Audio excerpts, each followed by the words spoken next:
Our guest today is one of the most inspiring people I know. He is a former defensive tackle for Rutgers University who became paralyzed in a game in 2010. He is the 2012 winner of the Jimmy V Award for Perseverance. He was also voted most influential person in New Jersey by the Star Ledger. Also, a WWE Hall of Famer and honorary draftee of the Tampa Bay Bucks, and now a business owner of LeGrand Coffee House, my friend Eric LeGrand. Well, thanks for having me on, Lisa. I appreciate it. I am so excited that you're here. And remember to our listeners out there, if you want to watch the video version of this podcast and see Eric's smiling face, please visit neverloseyourcape.com. Eric, so exciting. How are you buried in snow in New Jersey like we are in Boston? I swear it snows every 2 days here. I don't know what's going on this year. Last year we got one snowstorm. This year we've had three in I feel like 2 weeks. I couldn't agree more. We just said the other day, it's snowing again. There's not really much room to put this stuff. And meanwhile, my producer Serafina is in sunny California, so we're living through her. I'm definitely living through you right now after you said that. Then after watching the Super Bowl too, you see all the palm trees in Tampa. Meanwhile, we're getting hit with feet of snow here. I was like, you got to be kidding me. And I gotta ask you about your Bucks. Congrats. How are Yes, you feeling? that was awesome. Just to be a part of that organization. I got to be a part of it for 2 years when Greg Schiano was down there as the coach and get the full experience of being an NFL football player, signing a contract, going down, meeting the team, going through getting your equipment and all that, going out to the practice field, being at game day atmosphere, going into the locker room on game day. It was just such a surreal feeling I got to feel back in 2012 and 13. So now seeing them win the Super Bowl, I'm just so thankful to that organization for everything they did for me.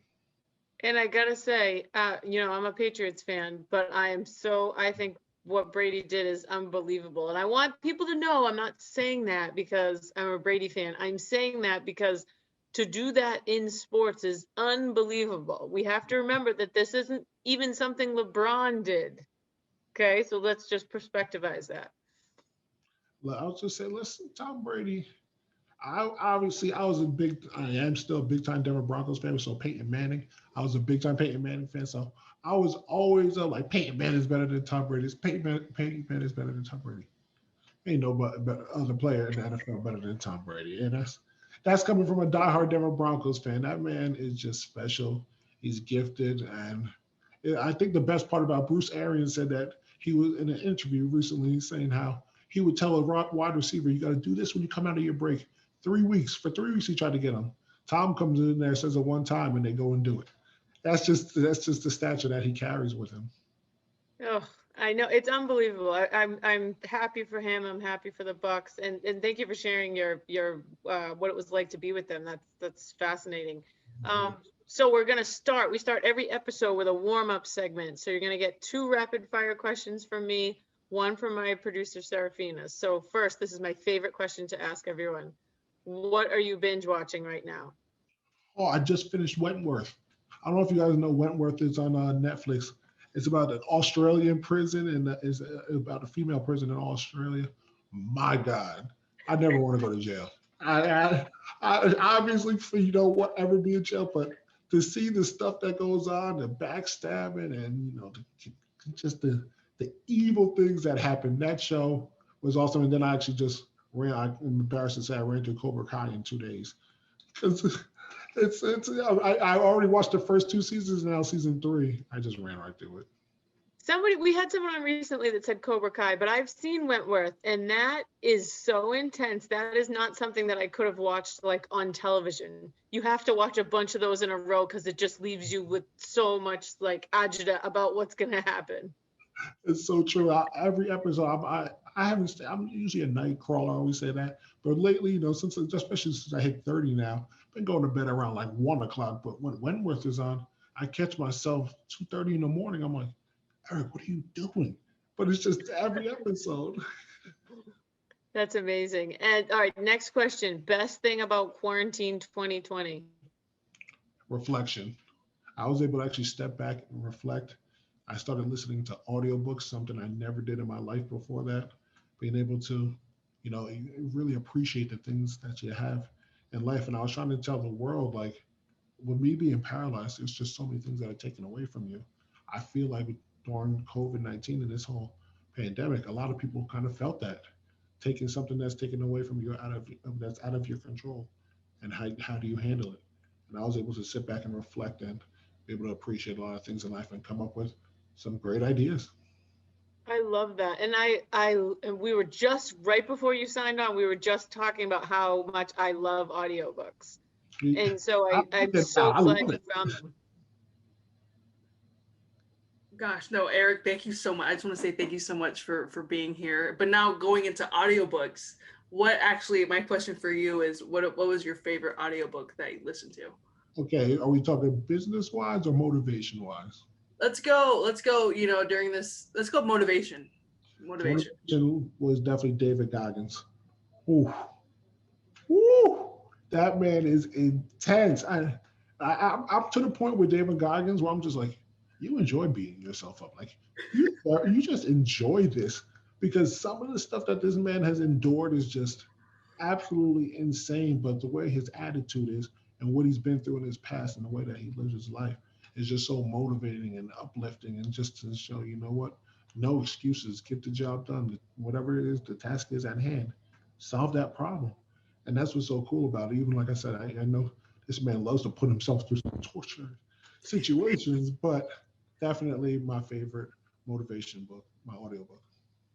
It's funny that you say that because when I think of like no excuses, get it done, like that's exactly what I think of when I think of you is how determined and driven and positive you are. It's something that I've admired about you since the day we met.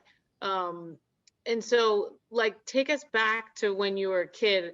I mean, I know this story, but our listeners don't. What did football mean to you in your childhood?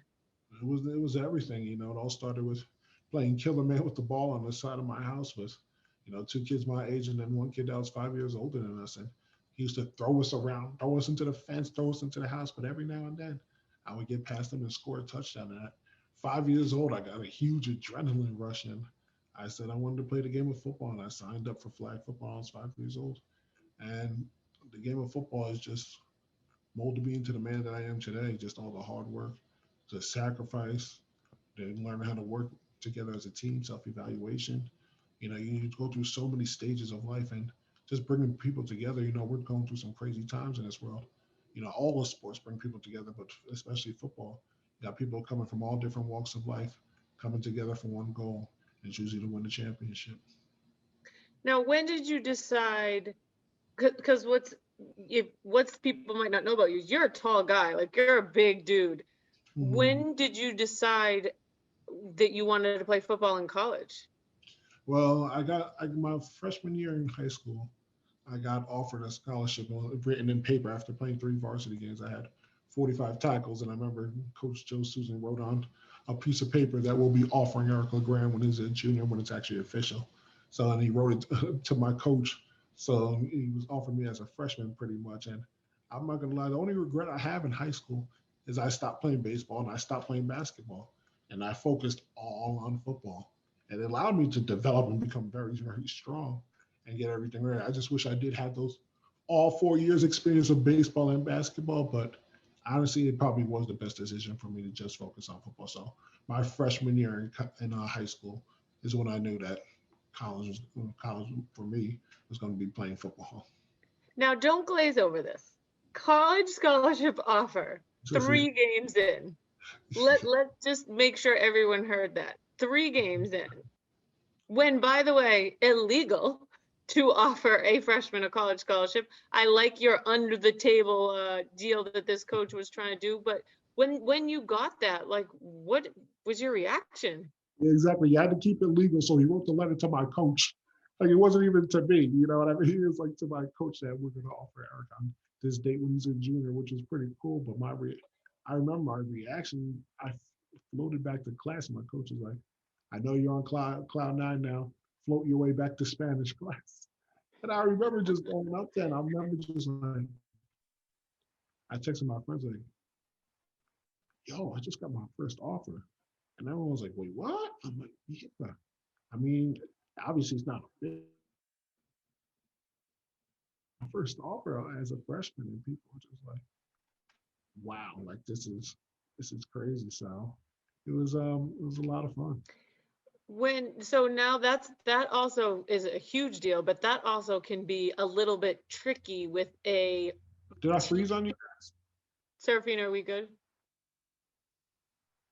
We're Hold on, good. let's We're make good. Yeah. okay. Because Okay. I can't tell if it's me or him, by the way. I think it was my part of the Okay. internet because my internet was messing up for a second. It's okay. It's okay. Yeah. I can Okay. edit. I can edit. No worries. Okay. All right, all good. Now offering a college scholarship to a 14, 15-year-old boy can mess a lot with a young man's mind, if you will. How through high school, and I know from knowing you for so long, one of the most important things to you is your friends. How did you stay motivated to stay in school, get your grades up, and sort of stay out of trouble? Because that can really make a young man pretty pompous and arrogant at that age. Yeah, and I honestly, I'm so thankful for my mom, my family, my friends, and my coaches. They kept me grounded. I never was treated as the star player ever in my life. I never got treated like I was a star player. I was always just another guy on the team. So I had to do everything that everyone had to do. And my sophomore year, the seniors pick a water boy of the team. Well, guess what? I was coming in there hot off of a scholarship going into my sophomore year, and they picked me to be the water boy of the team. But it wasn't filling up Gatorade bottles at the faucet. No, it was climbing into a sewer hole, hooking up a hose to the spigot, and then bringing the hose up, hooking it up to one of those PVC caution pipes, and then boom, I had to do that every single day. Whether I was the first one out to practice and the last one off the field, and that was just my responsibility. When I hear stories like that, it makes me giggle because sometimes you think like it's amazing that we're adults now, like in our 30s, because you think when you hear that story, you're like, how did I not get some weird disease from? Because I remember I played 3, 4 sports in high school, and I remember our football team drank the same way. They had the PVC pipe with all the holes in it, and it was just like hey, good luck. I hope you don't get some weird disease, but stay hydrated. I think that's what some of these kids need nowadays. The old school just hook up a hose and spigot. Who knows where the water's coming from? I tell you what, that tasted better than any water that we got out here on a hot day in August. Oh yeah, absolutely. When is it that you decided you wanted to go to Rutgers? My junior year, I committed to them. It was during a time where it was hot over there. The 2016, the Ray Rice and then Mike Teal and Kenny Britt, Taekwon Underwood, Devin and Jason McCourty. It was just I remember watching those guys and wondering like I want to be a part of that. And then I lived 20 minutes away from campus, so it's like why go somewhere else when everything is going on here? And if I go to Rutgers, we can try to be the first to do this, the first to do it at Rutgers. So I'm a Jersey guy. I wanted to stay home, and I decided to commit my junior year. And then take us to now. So now you're a freshman, you move 20 minutes away, but I went to school about 30 minutes away, and it is a huge draw if you can drive and do your laundry at mom's house. That's a big deal. Mhm. But it's far enough away that you feel a little bit independent and a little bit like a young adult. But so now you're at Rutgers and you start with the team and take us through that. Yeah, well, I mean, it was definitely an adjustment, now having to balance that schedule. When you get to college, man, being a student athlete is no joke. Your days are long. You wake up early, you go to bed late, and you just kind of get used to it. Your trained behavior becomes your instinct. And it's whether you're waking up to go and you got to be at breakfast no later than 8 o'clock checked in. Then you got class, then you got practice in the afternoon. After that, you still got to find ways to get lifts in, study hall hours in, class time in the evenings. And then the next thing you know, it's 10 o'clock at night. And then my junior year, we went to practice in the morning. We would get there, have breakfast meetings. Then when you're practicing in the morning, you get out, then you have classes all day long and weight room all day long. And then you're back at night for study hall. So it was no joke. And just balancing that change. I changed my position 4 times my freshman year because different needs of the team. I remember I was going through a breakup with my girlfriend right in the middle of the season. It was just my freshman year was just a big whirlwind. And I'm like, what is going on? Like, what just happened to me over the past 5 months? Yeah. And so now, you're at Rutgers, you're working this really regimented schedule. But Serafina and I were both former college basketball players. So I think that if you can survive being a college athlete, it makes you very disciplined as a young adult, and very able to meet deadlines and stay on track. So now you're basically in your backyard, you're living your dream of playing college football, um, at the school that you wanted to. You got the schedule down, you're working your butt off, you're going to class, and then you go into this game just like any other game, and this horrible accident happens. Yeah, and I did. Like as I was living my dream, working my way up, trying to get to the NFL, and in the fourth quarter of the game at MetLife Stadium, everything changes. I'm laying on the ground motionless. I can't breathe, and not knowing where my life is going to take me. If I'm going to die right there in that football field, or if I'm going to pull through. And I was just praying and praying and praying that I would get through it. And I'm just actually thankful that I got hurt the way that I did, because I was off that field in 7 minutes and on the way to the hospital. And I've heard horror stories of people been left like that for hours upon hours until someone actually found them if they were by themselves when they had their spinal cord injury. So I was actually very thankful for that. But yeah, you go and talk about a whole 360, 180 turn that just happened in my life. It happened in a matter of seconds. And now, so you're in the hospital, your mom is there, they take you right into surgery. And what are they telling your mom? They told my mom that your son has fractured his C3, C4 vertebrae. He'll be paralyzed from the neck down for the rest of his life. He'll never walk again. He'll never breathe on his own. He'll never eat solid foods. And we're hoping he's strong enough to make it through the surgery. And, imagine being my mom hearing that, absolutely devastated.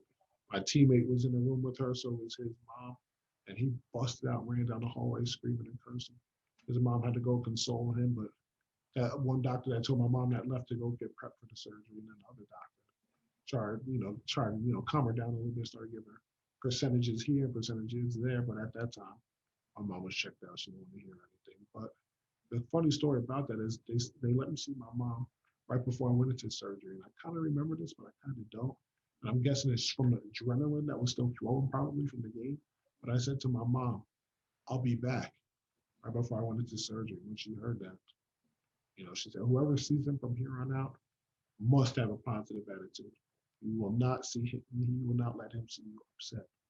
And I never saw anybody upset that ever came around with after that. Oh, moms are the best. I love that, because we were talking about this earlier, that what you tell your mind has such an effect on not only your attitude but your body. Like if you keep saying to yourself, I'm stupid, I'm weak, I can't do this, like that energy goes into your body. And I know that you're a big proponent of positive talk. So now you're going into this surgery. When you wake up, do you remember still having that? I don't remember the surgery at all, but I remember when I finally came to, and just being so highly medicated after the surgery and during. It was on Wednesday, and the injury happened to me on Saturday. But I remember waking up, and literally all around my room, like you see the jersey and stuff behind me, was filled with jerseys and notes and letters and cards, looking this way, looking that way, all over the place, bears and stuff from all different places throughout the world. From if I was getting mail from, people in the college worlds to the NFL, then I was getting letters from just random people in China and Australia. It was absolutely insane. So my story had really taken off, and it was kind of a good feeling because I'm like, wow, all these people know who I am right now. It's amazing. Now, talk to us a little bit about, you fight every single day from the day that I met you, which was almost a decade ago. The idea of never walking again is not even in your realm. I said to Serafina before you jumped on, I said, this guy is going to walk if it's the last thing he does. And I fully believe that. But take us through this. Fighting every day is not easy. Like, take us through your typical day. It's definitely not easy. Every morning when I wake up to my nurses coming in, and they got to get me up out of bed. And it's about a 2-3 hour process from getting me out of bed sliding across this bracket system I have in my ceiling into the bathroom, down into the shower chair, get showered up, go to the bathroom, wash my face, brush my teeth, all that, to getting back up and then going back to my bed to get dressed, lay back in bed, get dressed, then back up again into the machine, and then into my wheelchair. It's about a two and a half hour process every morning just to get ready, just to get my day started. It's not like I can roll out of bed real fast, go take a shower real quick, throw some water on my face and go. No, it's a 2.5 hour process, and it's not easy. It's not fun, but it's just something I got to do. It's just I look out there, I'm like, you know what? I got to make the best of this. This time, I'm gonna enjoy my time. My time with my nurses, joke around, laugh, and just try to pass the time by. So you're not always thinking about everything that's actually happening. And how many hours a day? I mean, you're doing intense rehab. Mm-hmm. How many hours a day are you spending? And you're with the same team that you've been with pretty much from the beginning, right? Well, yeah, I was. Up at Kessler, I was going there for years upon years upon years. Sometime at one point I was going there 5 days a week when I was in one certain program, and then 3 days, and then I was down to Tuesdays and Thursdays I was going there. But now since COVID, I haven't been in therapy since March. Last March, almost a year. Thank God, I have the most of the equipment at my house, so I can still do therapy at home, which is, been keeping me going and everything. But for the most part, it just sucks not being able to go up there because you just don't know. And I have secondary complications from a spinal cord injury, so I got to be extra careful. Right. And so are you doing like Zoom therapy and just using with the equipment that you have at your house? It's not even Zoom. I've been at this now for a decade at least, so I know what I got to get done. So, like my mom knows my aide, and they hook up with the stems. As you saw me riding my RTI bike yesterday with my legs, they know where the muscles are. They got a little picture, a little picture that's on the screen, so they can see exactly where. So we know what to do. We have our own routine now, especially when we've been doing it for the past, 11 months at home now. So we got our own little routine going. Gosh, quarantine is I love that when you said, because quarantine has been very difficult. What you're doing is even more difficult, and you chose reflection as such an important part of quarantine 2020. But one thing that I want people to know is that one of the first times that we met, you said that the past year was the best year of your life. Mm-hmm. Like when people would ask you, and people would be shocked when every time you said that, they'd be shocked.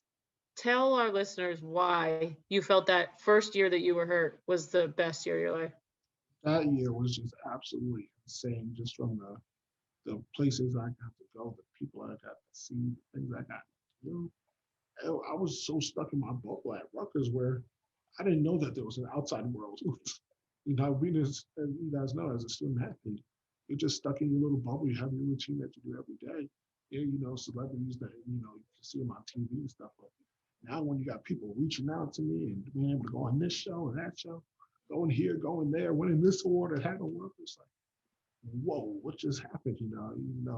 Obviously this situation sucks, but it's been some heck of a year because it could be a lot worse. And I know a lot of people would love to be in my shoes doing what I'm doing right now. What was one of I would say, let's give us your top 3 favorite things that you've done. Ooh. Should I go 3 to 1 or 1 to 3? Let's go 3 to 1. 3 to 1. I want to say number 3 has been able to be starting my foundation. Number 3, starting Team LeGrand of the Christopher and Dana Reed Foundation, because it has given so many people hope and belief that, one day we're going to find this cure. Like it's just that's what it is. We're going to find this cure one day. We've been able to raise over $2 million for spinal cord injury research. So I think that's definitely number 3. Number 2, the ESPYs. That, my God, that is a wow. You want to talk about a wow moment when, it was funny because when I first got there the day before the ESPYs, people would be looking at me like, I think that's that Rutgers football player and stuff, walking through the lobby. It's like you see Terrell Owens this way, Victor Cruz over there, Jawan Howard over here. I'm like, what? Like, this is crazy. Lolo Jones here. It's just so many people just popping up out of nowhere. And then after I just gave my ESPY speech, wow, I couldn't drop my chair 3 inches without somebody stopping me, just jumping like, oh, man, what's going on? The Gronkowski brothers running around to take shots with me. It's like, it's insane, absolutely insane. And then I would say number one is definitely graduating from Rutgers and giving a commencement speech to my graduates in the 2014 class. That's definitely the coolest moment, being able to be on stage, get that diploma on the wall for mama like my sister did, and now myself, and being able to, like I said, address my fellow students and share some knowledge that I had at the time. I love those, and I love the order that you put them in. That really speaks volumes to who you are and what really matters to you. Now, obviously, we can tell you're super positive, you're super inspirational, but a big part of this podcast is about perseverance and hope. Mm-hmm. Can you take us to a moment where it was very dark for you and you felt like, man, I'm having a hard time. This is tough. Yeah, the beginning, especially the very beginning, the terrors of the night, when I finally came to and I was understanding what was going on and trying to get a grasp of my surroundings, the terrors of the night when my mom had to go to the hotel, my family had to go get some rest. My coach would come sit with me for a few hours from like 11 p.m. to like 1 or 2 a.m. in the morning. Then he would leave. Then I'll be by myself in the hospital with a call bell next to my head if I needed to somehow reach and tap the call bell on my head to call a nurse to come in. Those were the most terrifying moments of my life. The low moments where you can't move, you can't breathe, you're in a strange place. You don't really know the people too well. And yeah, now you're laying on this bed with all these machines going off and you literally don't know where your life is going to take you. I mean, nightmare is the perfect, you said it. That gives me chills to hear you talk about that. So what in those deep, dark moments, what did you do for yourself? Did you pray? How did you get through those days? I always prayed, but I started to have conversations. I said, you know what? If I'm up, I'm terrified. I'm not, what's going on, whenever the nurse comes in, I'm just going to have a conversation. I want to get to know them a little bit more, why they became a nurse, get to know, just feel more comfortable with them. Because I'm sitting here and I say to myself, I don't know these people. I don't know what's going on. Do they have the best interest for me? Why not, just have a conversation with them, talk to them, get a little personal feel behind it so you actually know, like, okay, this person is looking out for me. This person has, the best plan in mind for me. And that's what I did. One nurse, she stayed in my room. She did all her charting at the computer. And we laughed and joked around, found out that her daughters went to Penn State. And I let out a big laying with a neck brace with all these tubes coming out of me. I was like, boo. Yeah, it became really cool. Then, the nurse for the next night, her name was Angelique, I believe. She was a Rutgers grad. So we connected. I had no idea before that. And you just start to develop a friendship with the actual people that are taking care of you every day. And that helped me get from that dark place at night, knowing that I was by myself, to now actually being excited, saying, I got some people coming in here today. Hey, how was your day? I'm telling you, it was just such a comforting feeling knowing that I was able to now talk to people that I can have some sort of a personal relationship with, knowing that, hey, I actually know that person now. It's not like, all right, I'm here to change your bag. I'm here to do this, here to move your shoulder. Like, no, I actually know that person. It was pretty cool. And how many days were you in the hospital? 3 weeks at Hackensack, I was there. For 3 weeks, and then I got moved to my inpatient rehab at Kessler, where I was in West Orange, New Jersey for 5 months. I think what you said is so important because, for me, when things have been tough for me, it's really helped me to look to others. And like what you're talking about is like, hey, let me get out of my own head and stop panicking in my own head, and maybe let me learn something about someone else, not only to help calm me down to get to know the person that's with me, but to sort of distract and actually get to learn about someone else and what they're going to, and maybe be a light to that person. So I think your toolkit of getting out of your own headspace and really looking to others and getting to know others and maybe helping others is such a positive toolkit for perseverance. I always try to tell people, don't be afraid to have a conversation because you never know where a conversation may lead you. It can lead you into a brand new opportunity, maybe with a new job in your life, someone that you can look forward to, whether if it's your mental with mental health or something physical, you just never know. Just don't be afraid to make connections with people. Being able to just have conversations if you're in your downtime or even in your best times. Do not ever stop talking to people and trying to get a grasp and understanding on what people actually go through each and every day of their lives. Conversations, I love it. Now, can you reflect on, it's now 2021, you just opened your own business. What would you tell yourself laying in that bed having nightmares, and rightfully so? Like, what would you tell yourself now if you could talk to yourself then?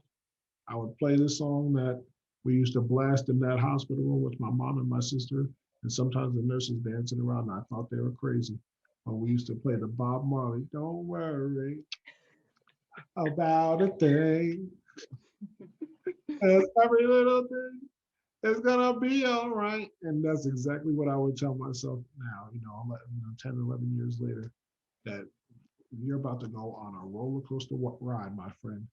Things are going to, the good is going to outweigh the bad by a whole lot.